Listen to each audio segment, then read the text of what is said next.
श्रीमद् भागवत कथा का प्रथम श्लोक। सच्चिदानंद रूपाय विश्वोत्पत्त्यादि हेतवे तापत्र विनाशाय श्री कृष्णाय वयम नमः। जीवन की तीन बातें हैं। ये तीन बातें हैं सत्य, चित, आनंद। परमेश्वर को भी हम सच्चिदानंद कहते हैं। आपने सुना होगा कहते हुए सच्चिदानंद सच्चिदानंद। सच्चिदानंद का अर्थ क्या है, मतलब क्या है सच्चिदानंद का? सच्चिदानंद के तीन शब्द निकाल दिए हमने।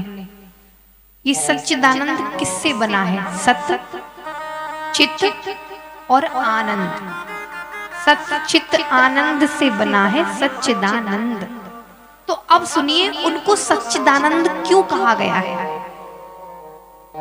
नंबर एक, सत्य। सत्य क्या है?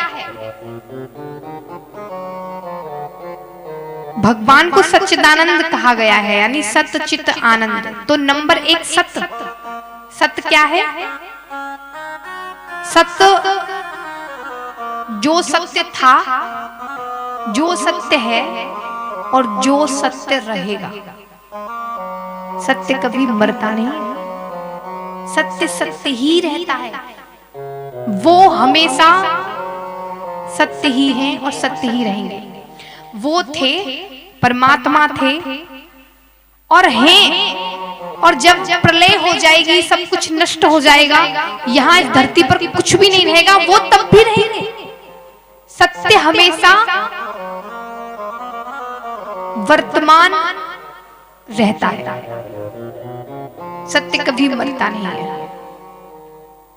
जो पहले सत्य था, मध्य में सत्य है और अंत में भी सत्य ही बचेगा, इसलिए उन्हें हम सत्य कहते हैं। सत्य। अब दूसरी चीज, दूसरी बात है चित्त। चित्त माने प्रकाश। हम सभी को प्रकाश की जरूरत पड़ती है ना।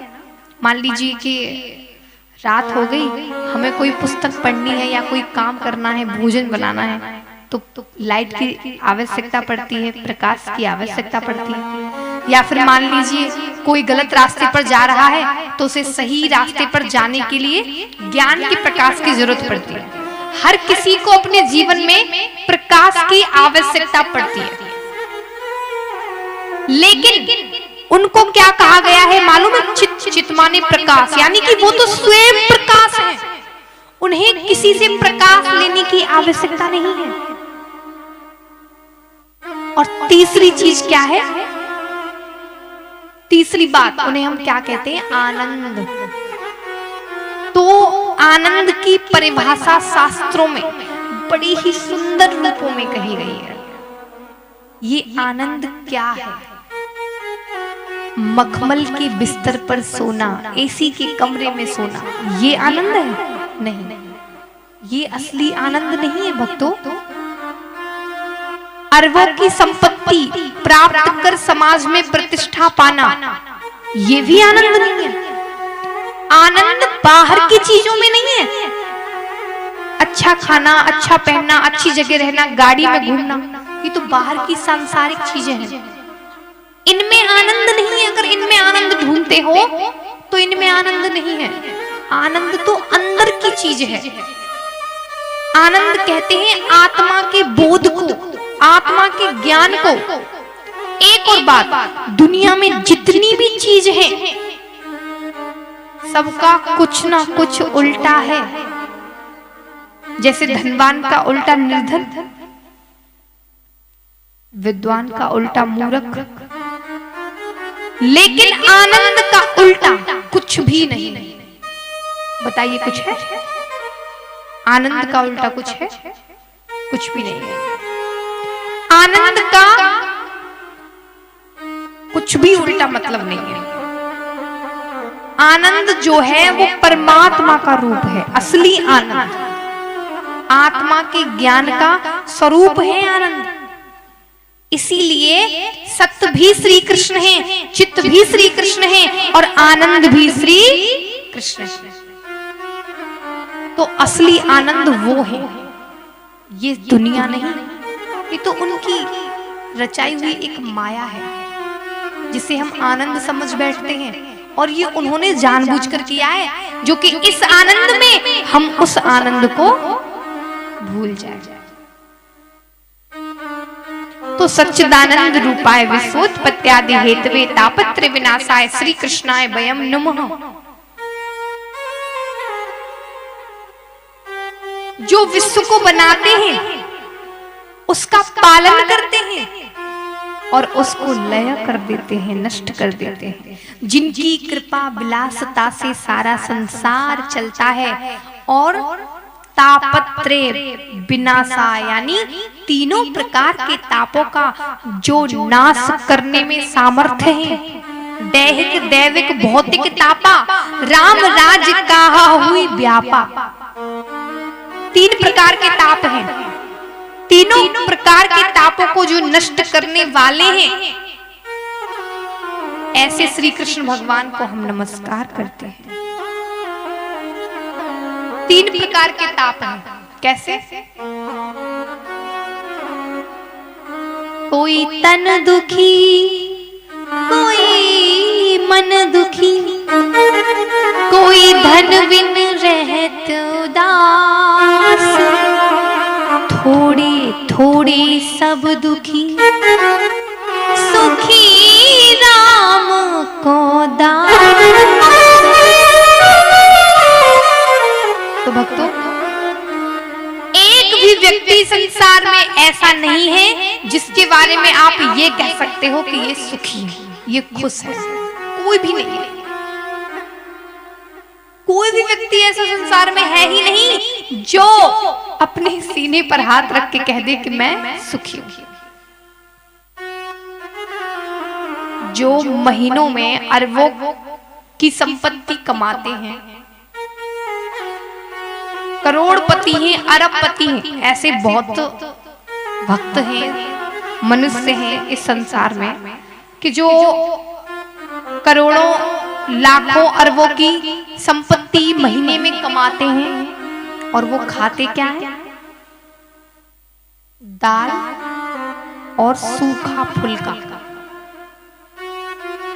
और उनसे पूछे हम कि आपके पास तो पैसे की कमी नहीं है, फिर आप ऐसा भोजन क्यों कर रहे हो? सूखा फुल्का और दाल? तो क्या बोलते हैं?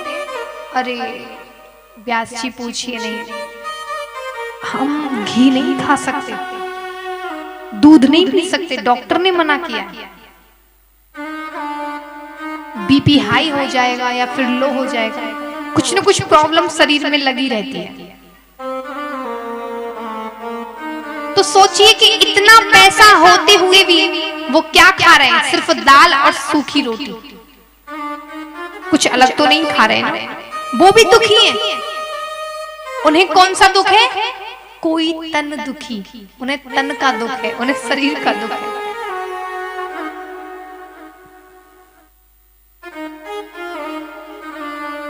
अब कोई भक्त हैं जिन्हें किसी भी बात की कमी नहीं है, अनंत संपत्ति है, लेकिन मानसिक चिंता है,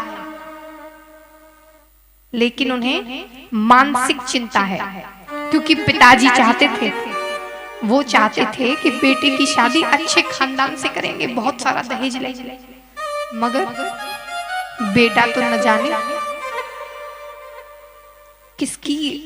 किस जाति की लड़की को लेकर आ गया। अब बताओ, सारे सपने रखे रह गए।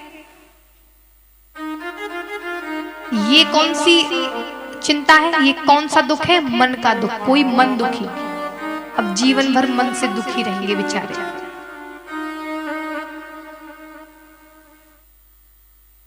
क्योंकि बेटा बात नहीं सुनता, बेटी बात नहीं सुनती, घर में चलती नहीं है, तो मन से दुखी है।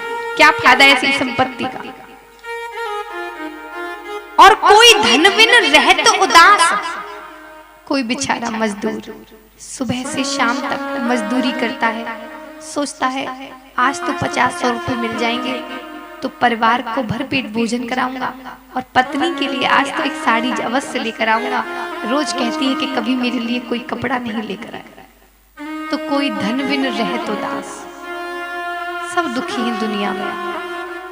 अब आप ये बताइए कि इतने पैसे वाले भी दुखी, बिना पैसे वाले भी दुखी, तो फिर सुखी कौन है?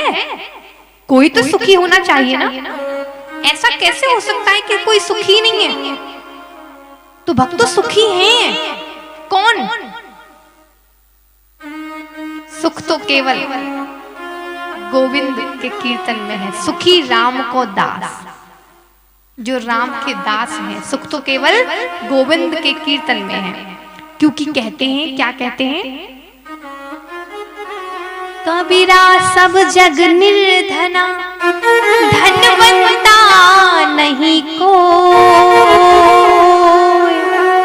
धनवंता सोई जानिए, जाको राम नाम धन होए। धन तो वही है। असली धन क्या है? असली संपत्ति क्या है? जिसके पास राम के नाम का धन है। और जिसके पास बेशक अरबों की संपत्ति क्यों ना हो, जिसके पास राम नाम का धन नहीं है, भक्तों वो सबसे गरीब है, वो कभी सुखी नहीं रह सकता। और जिसके पास सिर्फ राम नाम का धन है, बेशक कुछ भी ना हो, बेशक दुनिया की नजर में वो गरीब है, उसकी शायद कोई इज्जत ना हो, मगर वो बहुत धनवान है, बहुत भाग्यशाली है, जिसके पास राम नाम का धन है। क्योंकि ये धन तो भगवान की कृपा से मिलेगा। बोलिए श्री कृष्ण भगवान की जय। तो आध्यात्मिक ताप, आदि दैविक ताप व आदि भौतिक ताप, तीनों तापों को नष्ट करने की जिस कृष्ण नाम में शक्ति है, ऐसे श्री कृष्ण को हम नमस्कार करते हैं। श्री कृष्णाय वयम नमः। तो भागवत कथा के प्रधान देव तो श्री गोविंद है ना, इसलिए भागवत महात्म्य के प्रथम श्लोक में श्री कृष्ण भगवान की स्तुति की गई है, वंदना की गई है। आगे चलकर हम आदरणीय सुखदेव जी को वंदन करते हैं।